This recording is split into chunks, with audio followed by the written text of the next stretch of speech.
Carmen de Apicalá is a small town located 129 kilometers southwest of Bogota. It's a hot vacation spot for Bogoteños because of the beautiful weather. I missed the direct bus to Carmen de Apicalá, so I took a bus first to Melgar and then I took a taxi. Alright guys, so I'm about to show you a tour of the Airbnb before we leave. Well, before we head out to the city. So actually I'm in the bathroom right now, just using the mirror for affection. It's a really nice big mirror actually.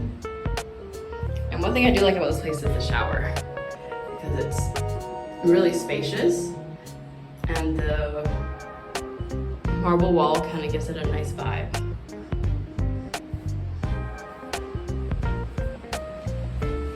This is the living room area. It's a little cluttered right now because I was just packing up my things, but this is the dining area, living area. They said that the couch was kind of furry, so they put this sheet on top of it because I think they have a pet dog. There is a very old school TV. There are a little bit of black and white decorations here. We have Jesus. Counted Claus, don't know who that is actually. Charlie Chaplin. And we have the Beatles over there. There are 3 bedrooms.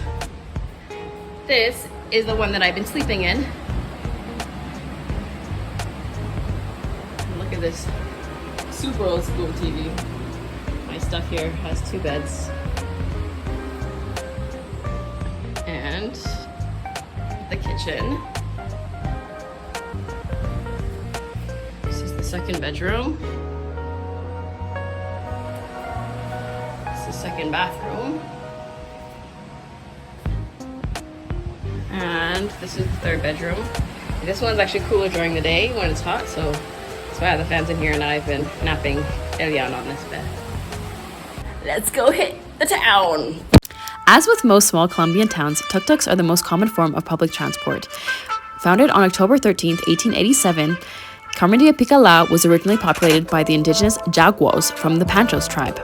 Most residents started to come for the agricultural potential and started cultivating exotic flowers, cocoa, yucca, corn, and citrus.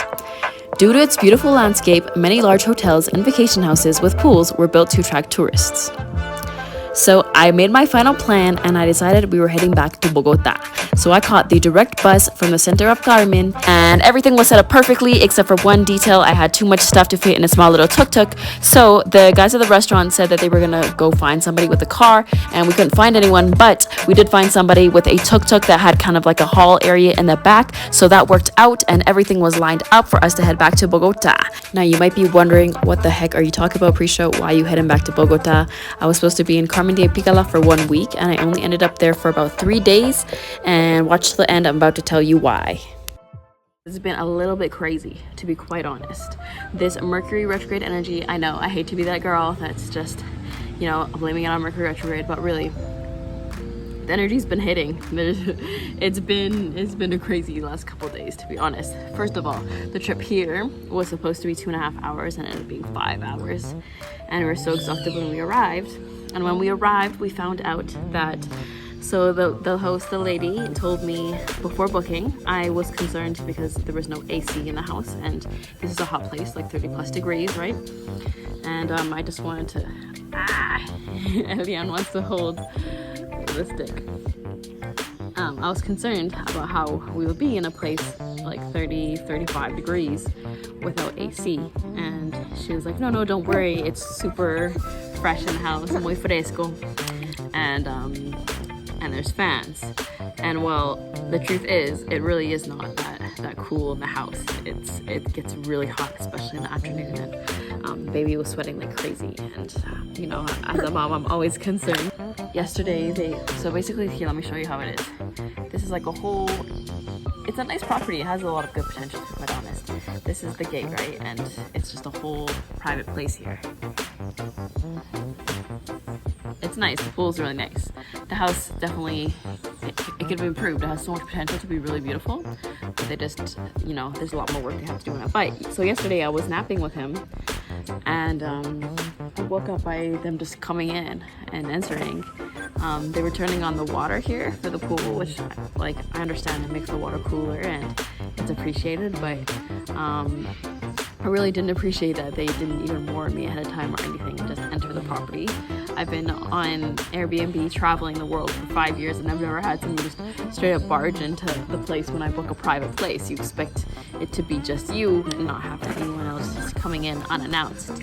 I mean, sure, people come in to do repairs and like, you know, to check on things and whatnot, but they always knock and then wait for me to open the door, right?